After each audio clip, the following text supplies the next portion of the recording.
Halo guys, assalamualaikum warahmatullahi wabarakatuh. Gimana kabarnya semua teman-teman? Semoga selalu dalam keadaan baik-baik saja. Oke, alhamdulillah masih bersama saya Roni Saputra di Suara TKI. Oke guys, kali ini saya ingin membahas yaitu pertanyaan teman-teman kita ya, yang mana dia berkomentar di video saya, yang dia menanyakan seperti ini. Kenapa istri saya bisa jadi TKW Taiwan tanpa izin dari suami dan tanda tangan suami? Jadi istilahnya gini guys ya.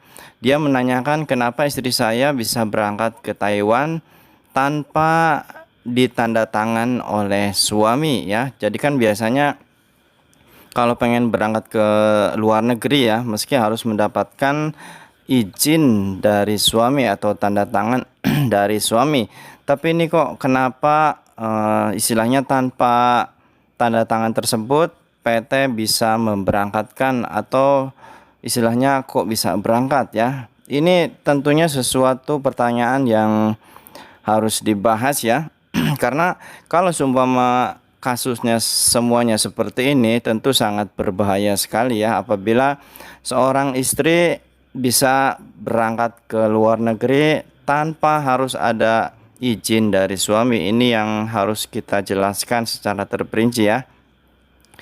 Jadi di sini intinya gini ya, padahal dari segi sesuatu kontrak ya, seperti saya, kalaupun saya kan dulu kerja di Changhua ya, di Changhua, terus saya sudah finish, terus saya ingin pindah ke daerah Yuanlin.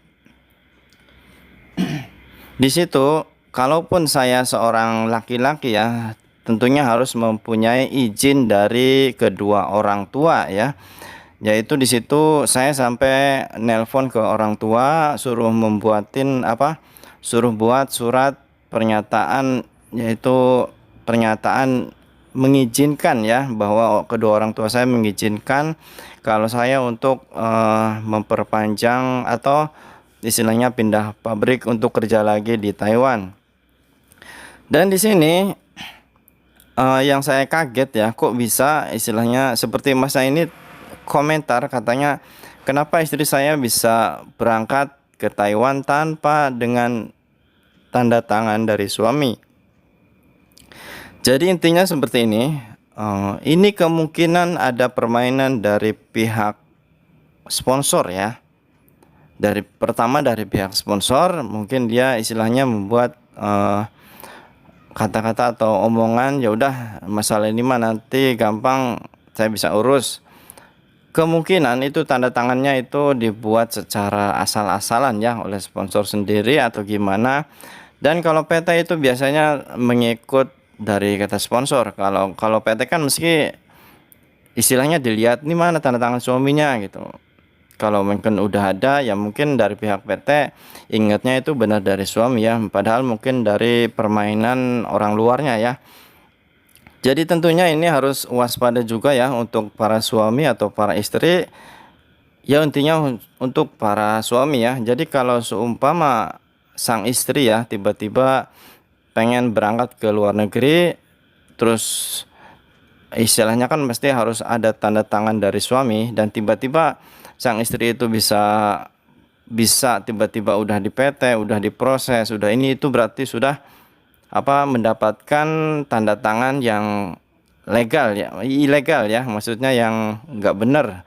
Jadi itu harus cepat diselidik ya, langsung disamper aja ke PT-nya. Istilahnya kenapa istri saya kok bisa istilahnya bisa masuk ke sini sedangkan tidak ada izin dari saya. Itu harus diselidik benar-benar loh. Jadi kalau seumpama kejadian seperti ini merajalela ya, itu tentunya sangat berbahaya sekali loh.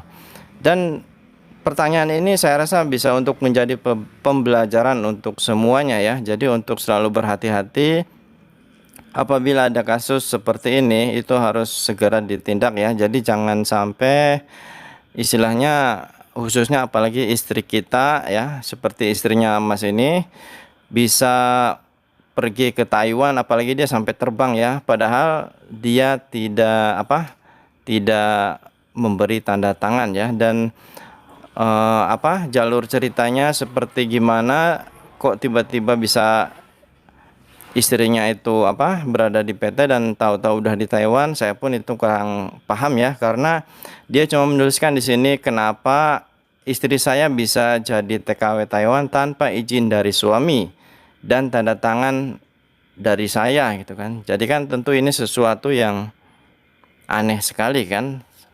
Sedangkan surat itu harus real tanda tangan dari suami. Jadi intinya kepada para suami harus berhati-hati ya, apabila ada kasus seperti ini harus langsung diselidik ke PT-nya atau sponsor ya. Jangan sampai mengizinkan istri kita pergi ke luar negeri tanpa izin dari kita ya. Takutnya nanti justru malah pasti akan ada kasus-kasus yang tidak diinginkan. Oke ya, semoga bermanfaat. Sekian dari saya. Mohon maaf apabila ada kata-kata yang salah ataupun salah dalam penyampaian. Tuliskan komentar apabila ada sesuatu yang pengen ditanyakan. Saya Roni Saputra, Suara TKI.